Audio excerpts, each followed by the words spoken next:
And the big winner joins us now, Christina O'Donnell from Delaware.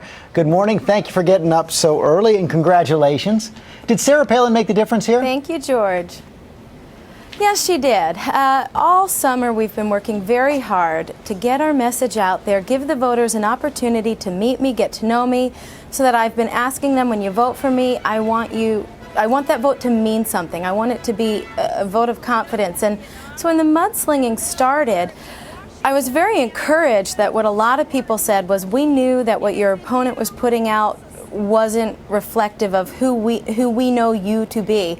And when Governor Palin stood up and so boldly made a statement that she supported me, it allowed them to get past the politics of personal destruction, to look at the message and look at the fact that I wanted to make this race about the issue, how we're going to get jobs back in Delaware, how we're going to defend the homeland of our security, and she helped to bring it back on track. You're going to need all the help she can give right now. She's going to need to raise some money for you, because we just heard John Karl say the National Republican Party is not going to give you any funds. Well, that's a shame, but they never thought that I can win this race, and I believe that we can win without them. This is about giving the political power back to we the people, and we proved the so-called experts wrong. So I think a few of them perhaps may have their pride hurt this morning. But, I didn't count on the establishment to win the primary. I'm not counting on them to win the general. I'm counting on the voters of Delaware. And we're going to work hard to make sure that we take our message to them. But you are going to have to answer some questions. We saw that the Republican Party chairman in John Karl's piece there, he went on to say later that you're not a viable candidate. You could not be elected dog catcher in Delaware. He went on to say you're either a liar or mentally unhinged. And Karl Rove, President Bush's former political advisor, was on Fox News last night, very tough, talking about your checkered background, saying you say some nutty things. And listen, he went on to say you have to answer these questions.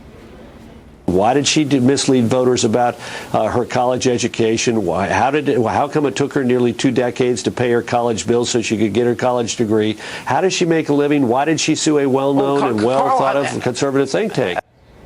Can you answer those questions? You know what? Yeah, everything that he's saying is unfactual, and it's a shame, because he's the same so-called political guru that predicted I wasn't going to win.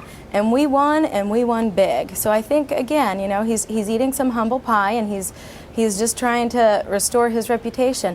But again, I'm counting on the voters in Delaware. Like I said, this is about giving the political process back to the people. People are tired of what's going on in Washington, these failed policies that don't represent them. My Republican opponent did not have a record to stand on. He supported the Democrats more than he supported the Republicans. And when we started gaining momentum and we started gaining credibility in this race, it made the Republican establishment look like lazy people who did not care about their principles. But I hope that we can put that behind this, because if they're really serious about winning, I was ahead in the general election, according to Rasmussen, before this Republican cannibalism started. So if they were serious about winning, we could repair the damage done and move forward. And that's the challenge that I put out to them. You call it Republican But if not, I truly believe that we can win. You call it Republican cannibalism and said what Karl Rove said was unfactual, but it is true that you've had conflicting statements about your college record, that you had been, the big issues in the campaign was failure to pay back taxes, failure to pay campaign debts, failure to pay your mortgage. So can you clear that up? This stuff. Absolutely, absolutely. And first, let me say that they also said that Ronald Reagan wasn't electable. We've addressed all of this stuff on our website. It took me 12 years to pay off my college loans.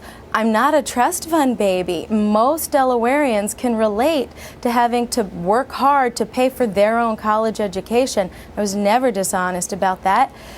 They made up an accusation about an IRS tax lien. The IRS said, oops, it was a mistake. They cleared it right away. We presented my opponent and the Republican establishment with all the documentation that is also on my website, showing them that the IRS had admitted to a computer error. They chose to ignore the truth because they don't have a record to stand on. And it's humiliating when the party gets behind this guy who they say is the only one who can win, but doesn't stand for anything that the Republican Party stands for. So they have to cling to these baseless accusations. And it's a shame, because I want to go into this general election telling the Delaware voters the proposals that I want to introduce in Washington to get jobs back into Delaware, to get our economy back on track, to take care of our veterans. And as we move forward, I hope that my Democratic opponent learns the same lesson that my Republican opponent learned, that dirty politics will backfire in a state like Delaware where it's small enough to get to know all of the voters. That's exactly what we intend to do this next month and a half. It didn't work for Castle, it won't work for the Democrats. And we will be watching. Congratulations again. Thanks for your time this morning. Thank you. Thank you.